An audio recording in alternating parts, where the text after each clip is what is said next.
Olá, boa noite, amigos, queridas amigas. É mais um nosso encontro, um domingo que finalizou aqui para todos nós, cercado de muita paz e notícias boas, né? E as boas não são necessariamente aquela que nós precisamos, ou melhor, que nós queremos, porque são muitas vezes as que nós recusamos, as notícias não tão boas. Entretanto, pela pedagogia divina, sabemos que crescemos e necessitamos muito mais das lições somos submetidos para que possamos entender, em primeiro lugar, a necessidade que temos ainda de liberar-nos das arestas de imperfeições, de que somos todos portadores, enquanto residindo na casa planetária, que é também uma escola. E eu costumo dizer que quando nós superarmos uma dificuldade, preparemos-nos para uma próxima. Por quê? Porque nós estamos numa escola chamada Terra. E ao aluno que supera uma etapa, ela é apresentada a outra. Nos mecanismos de nosso aprimoramento intelectual e, sobretudo, moral. Então, como de hábito, só para recordar, no dia de hoje, domingo, às 20 horas, nos reunimos para abrirmos as portas do nosso lar e dos nossos corações para o ilustre convidado, nosso Mestre Jesus, refletindo ou reflexionando os seus ensinamentos através dos evangelhos, neste nosso caso, à luz do Evangelho segundo o Espiritismo. Boa noite para os nossos convidados. Rita de Cássia, seja bem-vindo. José Roberto Moreira Araújo, querido amigo. Extensões para a dona Maria Regina Carósio, nossa querida também, e a dona Adélia, que espero que ainda esteja entre nós. Precisamos também de notícias do grupo. E também, agora, para a Sueli Aparecida. Muito bem, Sueli, família Reis, né? Sueli Ferreiro Reis. E também aqui pelo WhatsApp, a Leila C1110. Uma charada da nossa companheira Leila, que neste momento, mais uma vez hoje, está ausente. Também saudando a nossa querida irmã Tassimara. Tassimara, as lutas nos fazem grandes, porque é a forja a que todos nós somos submetidos.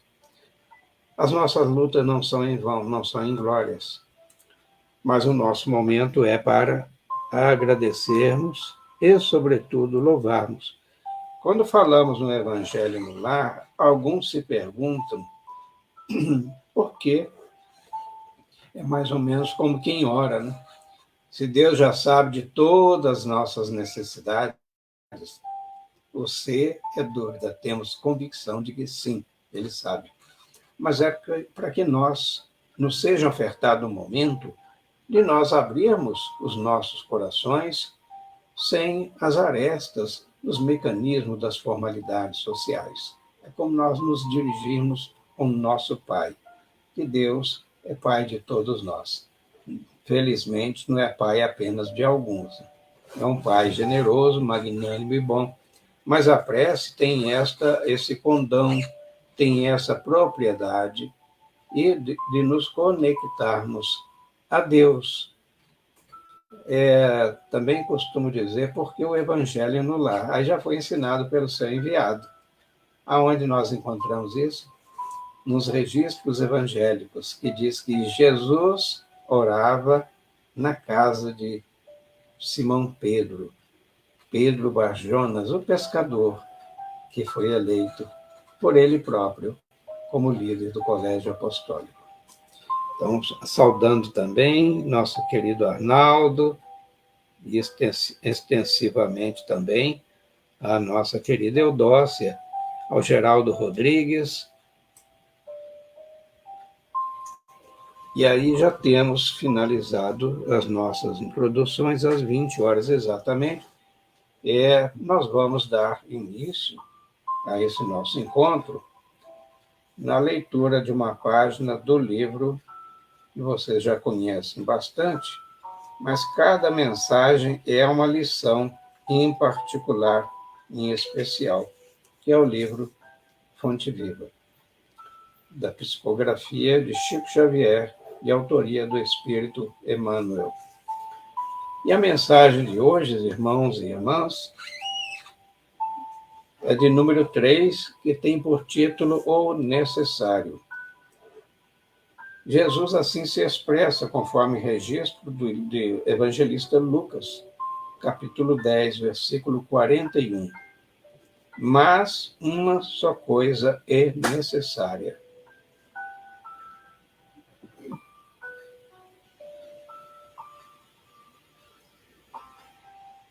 Ainda estou ministrando pós-Covid, ainda tem algumas arestas aí, não só no espírito, mas também no corpo, né? Mas assim inicia, então, o comentarista Emmanuel, para que nós entendamos em toda a sua inteireza a fala do Mestre Jesus. Terás muitos negócios próximos ou remotos, mas não poderás subtrair-lhes o caráter de lição, porque a morte te descerrará a realidade com as quais nem sonhas de leve.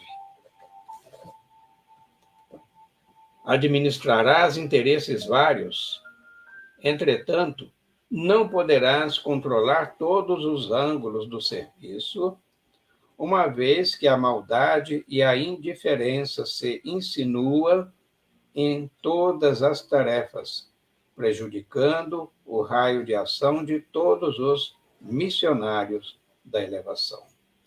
Amealharás enorme fortuna, todavia, ignorarás por muitos anos a que região da vida te conduzirá o dinheiro. Improvisarás pomposos discursos, contudo, desconheces as consequências de tuas próprias palavras. Organizarás grande movimento em derredor de teus passos. No entanto, se não construíres algo dentro deles para o bem legítimo, cansar-te-ás em vão. Experimentarás muitas dores, mas, se não permaneceres vigilante no aproveitamento da luta, teus dissabores correrão inúteis.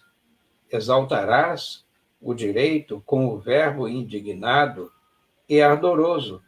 Todavia, é provável não estejas senão estimulando a indisciplina e a ociosidade de muitos. Uma só coisa é necessária, asseverou o mestre, em sua lição a Marta, cooperadora dedicada e ativa. Jesus desejava dizer que, acima de tudo, compete-nos guardar dentro de nós mesmos uma atitude adequada ante os desígnios do Todo-Poderoso, avançando segundo o roteiro que nos traçou a divina lei. Realizado esse necessário, cada acontecimento, cada pessoa e cada coisa se ajustarão a nossos olhos no lugar que lhes é próprios. Sem essa posição espiritual de sintonia com o celeste instrutor, é muito difícil agir alguém com proveito. Então, busquemos neste momento a sintonia dos enviados de mais alto, aqueles que o Criador situa junto a cada um de nós, em nossos lares, mas, sobretudo, no nosso lar mental. E procuremos, por nossa parte, auferir os próprios valores, consolidando os nossos conhecimentos e assegurando-nos de que todos os nossos esforços resultarão inúteis se não os compartilharmos em benefício da coletividade, da família em que nós fomos situados, por ora, para aprendermos, ensinarmos e, sobretudo, nos amarmos. E assim seja. Então, amigos, vamos saudando também a Maria Regina Carozzi. Olha só, Maria Regina. Tudo bem, Zé Roberto? Você aqui no Facebook e a Regina no Instagram. Eu acredito que todos estejam recebendo bem nossas mensagens, porque ninguém contestou. Nós tivemos muita instabilidade hoje ainda aqui na provedora de acesso à internet. E é por isso mesmo nós vamos aproveitando essa deixa para iniciarmos nossa reflexão sobre o Evangelho.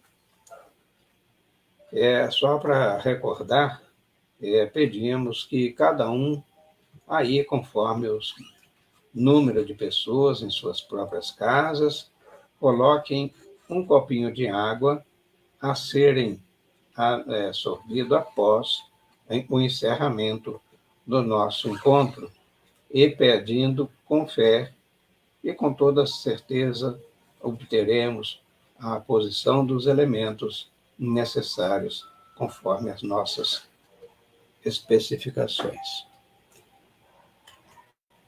Então, nós daremos hoje, quem vem nos acompanhando, estamos no capítulo 4 de O Evangelho segundo o Espiritismo, cujo título é Ninguém poderá ver o reino de Deus se não nascer de novo. Só para recordar, essa foi uma fala muito forte de Jesus quando indagado por Nicodemos.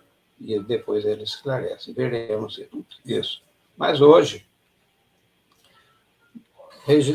vamos para o item 2 da nossa reflexão,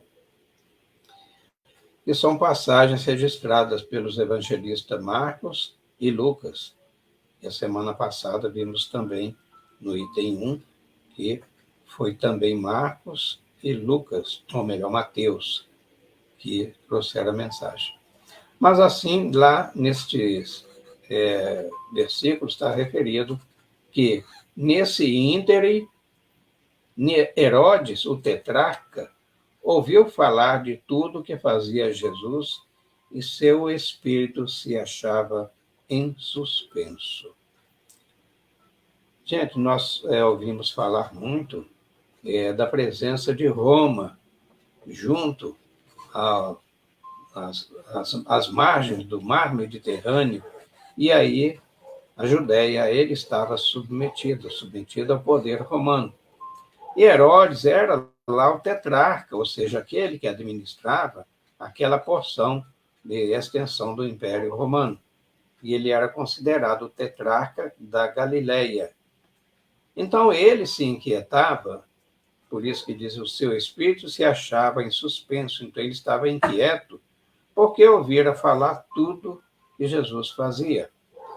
E como reza a sabedoria popular, hoje, e naquela época já valia também, né? A voz do povo é a voz de Deus, então vamos saber quem é este. Mas, por outro lado, se intrigava ainda a Herodes. Porque uns diziam, continuando, porque uns diziam que João Batista ressuscitara dentre os mortos, e outros que aparecera Elias, e outros que um dos antigos profetas ressuscitara. Então havia um consenso entre os judeus da ressurreição, e que nós iríamos depois falar sobre a diferença entre ressurreição e reencarnação. Só que eles tinham uma ideia muito vaga. Mas então, e aí ficava essas dúvidas, né? O ressuscitaram entre os mortos, outro que aparecera Elias, e outros ainda que uns antigos profetas, que foram muitos, conforme descrito lá na Torá. Então disse Herodes: mandei cortar a cabeça a João Batista. Então, quem é este de quem ouço dizer tão grandes coisas? Então, porque se João Batista tinha sido decapitado, e diziam que ele tinha sido Elias, falou, então decapitei 2. Então ficou essa dúvida. E ele, então, por isso, ardia por vê-lo.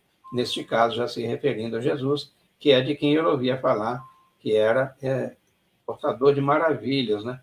De tudo que ele fazia, milagres, porque Jesus curava os cegos, os leprosos, alguém que estava com um pavilhão auricular, a orelha incompleto, ele tocava e se recompunha praticamente instantaneamente. Uma falange ou um dedo que se achava consumido pela hanseníase, ele o restabelecia prontamente. E fora outros tantos efeitos físicos rotulados à época de milagres e que Jesus operava. Na verdade, ele veio em cumprimento aos desígnios divinos, ou seja, o enviado do Pai, nosso Deus. Agora vamos ver lá no item 3, que reporta ou faz um pequeno registro com relação após a transfiguração no Tabor. E quem faz esse registro já são os evangelistas Mateus e Marcos.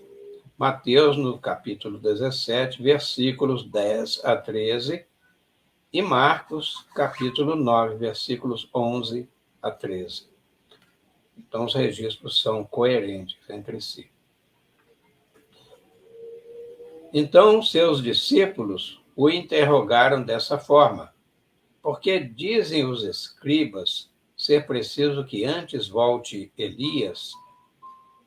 E aí, os discípulos estavam se referindo, se dirigindo a Jesus, indagando-lhes.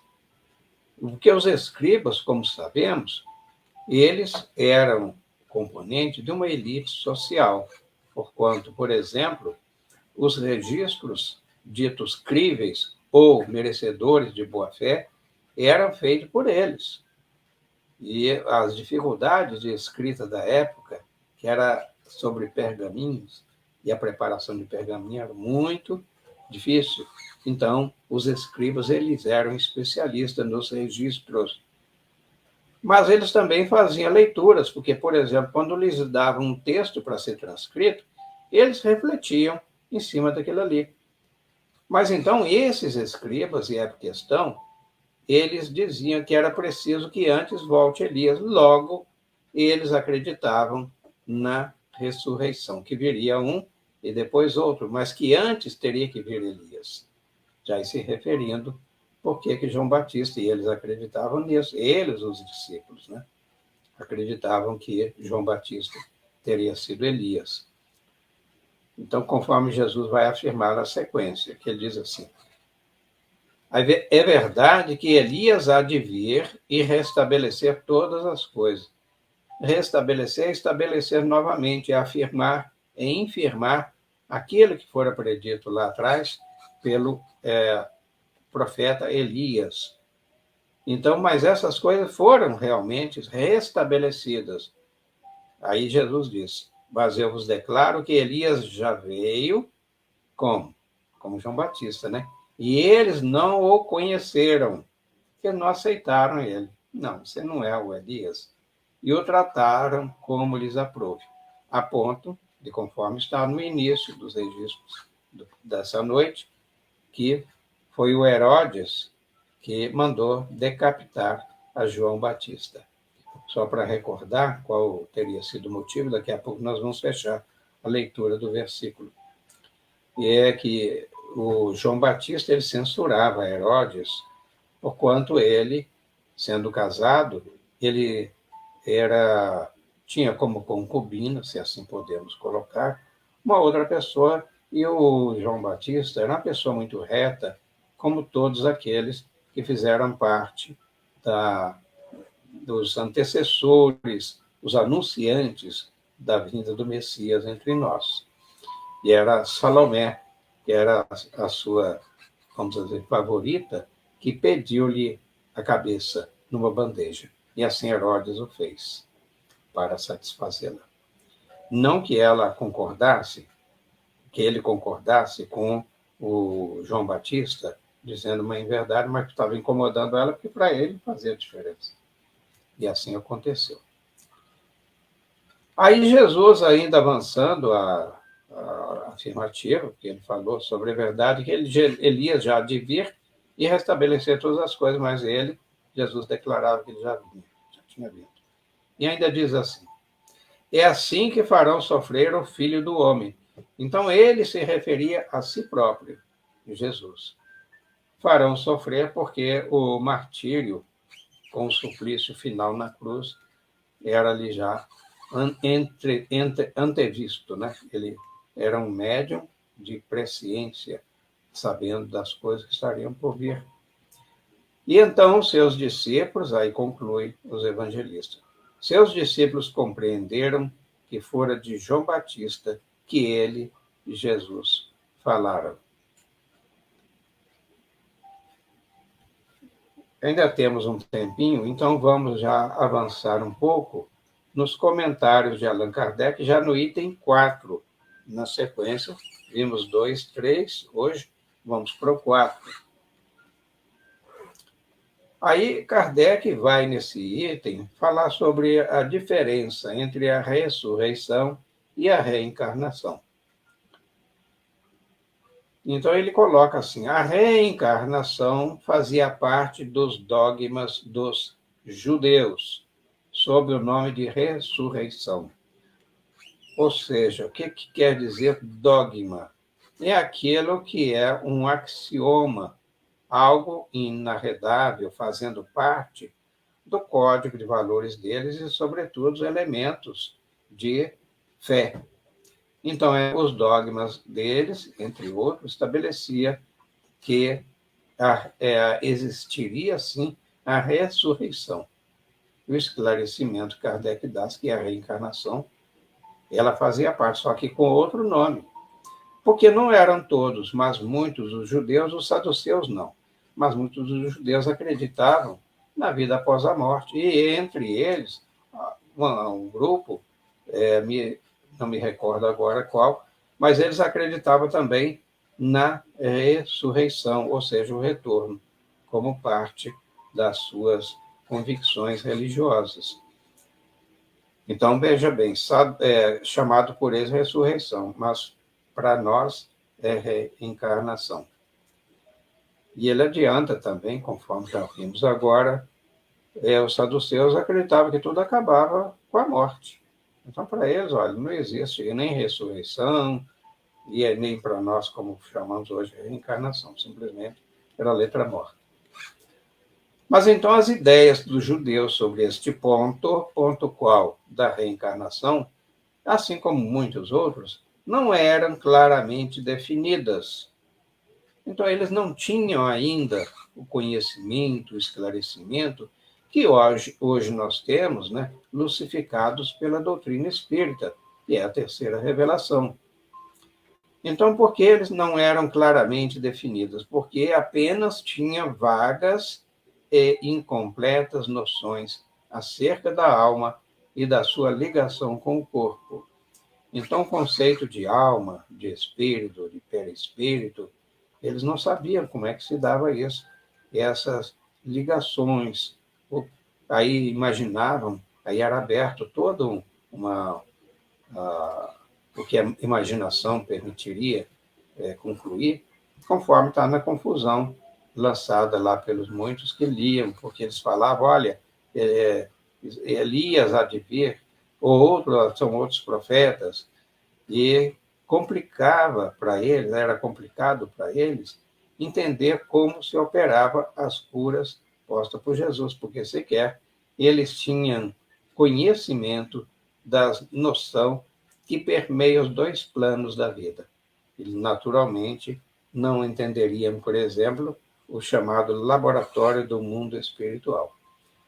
Mas mais adiante, Kardec ainda diz assim: criam eles que um homem que vivera podia reviver. sem saberem precisamente de que maneira o fato poderia dar-se. Então, eles ficavam no campo do imaginário. Eles designaram pelo termo ressurreição o que o Espiritismo, mais judiciosamente, chama reencarnação. Palavras de Allan Kardec. E ainda, a reencarnação é a volta da alma ou espírito à vida corpórea, mas em outro corpo especialmente formado para ele e que nada tem de comum com o antigo. Então, esse esclarecimento, ela faz uma plana rasa sobre a convicção, os dogmas dos judeus da época de Jesus, que acreditavam que o corpo, uma vez sepultado, ele poderia se recompor. E muitos ainda hoje, os exegetas, os que debruçam sobre os textos, digamos, sagrados, eles se apoiam no caso de Lázaro, que era primo de parentes de Jesus. Então, ele tinha por ele também, Jesus, tinha por Lázaro um afeto muito especial. E, naturalmente, Jesus não teria como, mesmo sendo enviado do Cristo, de Deus, de derrogar-lhe as leis. Ou seja, uma vez decomposto ou ausentando-se do corpo, o espírito, ali não haveria mais como retornar. E Lázaro, ele se achava já, segundo consta, por 3 dias sepultados, mas, na verdade, ele estava no estado conhecido como catalepsia. Ao longo dos estudos, nós poderemos também entender assim, não necessariamente hoje, mas fica esse registro para nosso entendimento. E aí também Kardec diz que a palavra ressurreição, conforme que acabei de colocar, podia aplicar-se a Lázaro, mas não a Elias nem aos profetas. Então, à luz dos entendimentos dos judeus, então podia assim aplicar-se a Lázaro. Foi Lázaro que ressuscitou, mas ele, na verdade, não teria morrido. Agora, Elias e os outros profetas, não, ele já tinha realmente desencarnado e, portanto, não teriam como ressurgir. Então, já caminhando para o nosso finalzinho, se, portanto, segundo a crença deles, João Batista era Elias, o corpo de João não podia ser o de Elias. Então, João Batista, segundo a crença deles, era Elias. Mas aí o corpo de João não podia ser o de Elias, por quê? Uma particularidade, pois que João fora visto criança e seus pais eram conhecidos. Então, dentro do grupamento familiar e da aldeia, onde João, o Batista, fora criado, as pessoas conheciam os pais deles. E ele fala assim, não, ele não é efetivamente o Elias, porquanto o conhecemos. E, desta forma, ele derruía a crença deles de que João Batista era o Elias ressurreto, porquanto o João Batista era conhecido e Elias não, naquele momento histórico e junto dos familiares de João Batista e seus amigos. Então, meus queridos, hoje vamos ficando por aqui, mais uma vez enfatizando que a lei continua ausente por razões de força maior e esperamos tê-la de volta no próximo domingo. Eu sei que tem muitos amigos, corações queridos, que estão orando para que ela retorne logo, tendo se desincumbido junto do nosso neto, que neste momento está em recuperação de um pós-operatório. Então, vamos lembrar que nós temos este encontro hoje, temos segunda-feira, amanhã, no mesmo horário, às 20 horas, e temos também, às terças-feiras, às 20 horas, um estudo do Evangelho. O tema para reflexão de amanhã já foi divulgado no grupo SEAC Olambra, e aqueles que quiser também foram no Instagram e no Facebook. Então, está para que nós nos encontremos amanhã. Mas, neste momento, rogamos que cada um de nós fechemos os nossos olhos, rogando a Deus, Pai de infinita misericórdia, que nessa hora difícil, na noite escura pela qual atravessa a sociedade e a casa planetária como um todo, derrame seu olhar misericordioso. Juntos aqueles espíritos compromissados com a detenção temporária do poder, que seja-lhes intuídos buscar o caminho da paz, desfazendo as maldades, as destruições de entes queridos, de lares, de pessoas, embora distantes do nosso círculo familiar, mas são todos nossos irmãos, e, portanto, merecedores de toda a nossa compaixão e certamente da misericórdia divina. E que a cada um daqueles que neste momento esteja em situação de necessidade psíquica, sobretudo os transtornos mentais, e intentando um suicídio, que essas emissões que nós fazemos neste momento, enfatizando, potencializando os favores divinos sobre si, que abandonem esta ideia do autocídio e que aqueles que também com suas demandas pessoais, das mais diversas, e às vezes no movimento circular de seus amigos ou parentes, um ente querido, que neste momento vamos abrir um breve intervalo de silêncio para que nós vibremos por eles.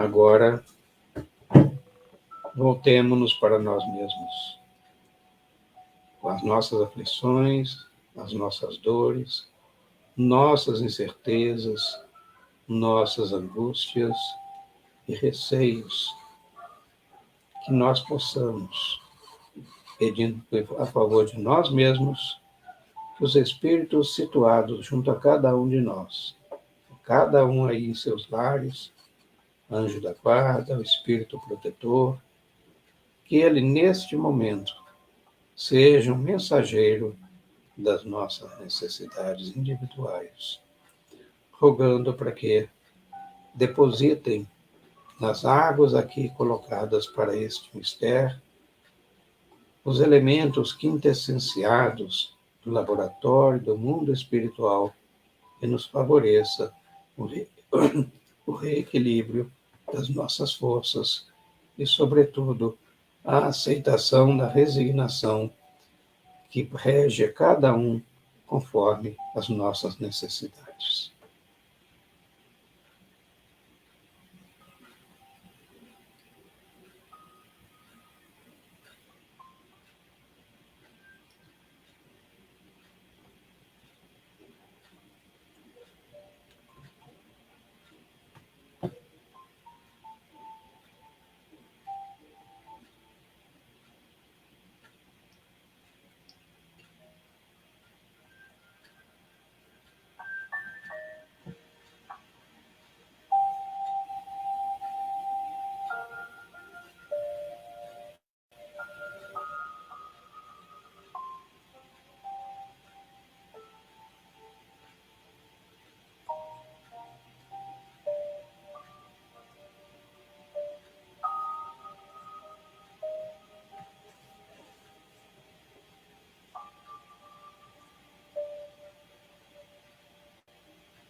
E assim, meus irmãos e minhas irmãs,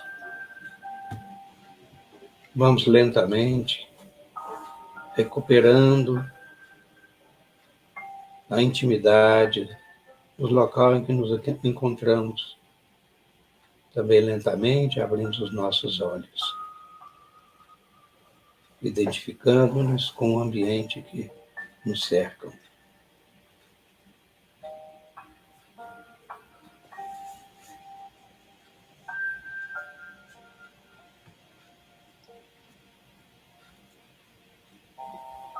Então, assim fechamos mais um encontro da noite, e ainda em tempo, né?